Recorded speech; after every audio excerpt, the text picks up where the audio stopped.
மக்களே, நான் ஏன் இப்ப கையில அருவாளோட போயிட்டு இருக்கேன்னு பாத்தீங்கன்னா, நம்ம வயலோட வரப்பு ஓரத்துல பாத்தீங்கன்னா ரொம்ப நாளாவே ஆடுகள் வந்து நம்மளோட பயிரெல்லாம் மேய்ஞ்சிட்டு போயிடுதுங்க.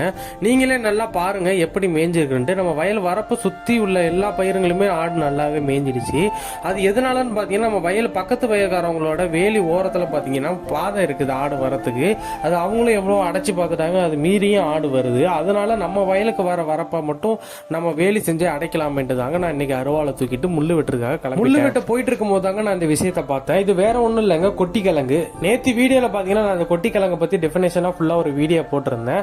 அதை பார்க்கலன்னா மறக்காம பாத்துருவாங்க, நான் கீழே டிஸ்கிரிப்ஷன்ல லிங்க் தரேன். நம்ம முள்ளு வெட்டுற இடத்துக்கு வந்து பார்த்தா நம்மளுக்கு முன்னாடியே நம்ம பாட்டி வந்து முள்ளெல்லாம் வெட்டி போட்டிருந்தாங்க. சரி நம்மளுக்கு வேலை மிச்சம்ட்டு நான் அவங்க வெட்டி போட்டிருந்த முள்ளுல இருந்து 2 காலை சீவிக்கிட்டேன். 2 காலை நல்லா முள்ளெல்லாம் சீவிட்டு அதை எடுத்து வச்சுக்கிட்டு அதுக்கப்புறம் அதுக்கு குறுக்க சின்னதா ஒரு கம்பு எடுத்து வச்சுக்கிட்டேங்க. அதே மாதிரி பாத்தீங்கன்னா இன்னும் 2 சின்ன கம்பு 2 வெட்டி 3 கம்பா லைனா அடுக்கி வச்சுட்டேன். அதுக்கப்புறம் பாத்தீங்கன்னா அது மேல நம்ம ஏற்கனவே வெட்டி வச்சிருந்த முள்ள வந்து ஆடு பூராத அளவுக்கு இடுக்கு இல்லாம வச்சுக்கிட்டு அதுக்கு மேல மறுபடியும் ஒரு 3 கம்பு எடுத்து வெட்டிட்டு இருந்தேன்.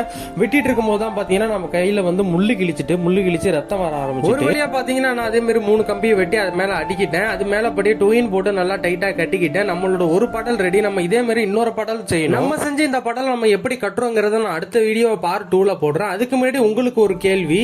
நான் இந்த வீடியோல இடையில ஒரு கிழங்கு பத்தி சொல்லியிருப்பேன், ஒரு செடி. அது என்னன்னு மறக்காம கமெண்ட் பண்ணிட்டு போங்க.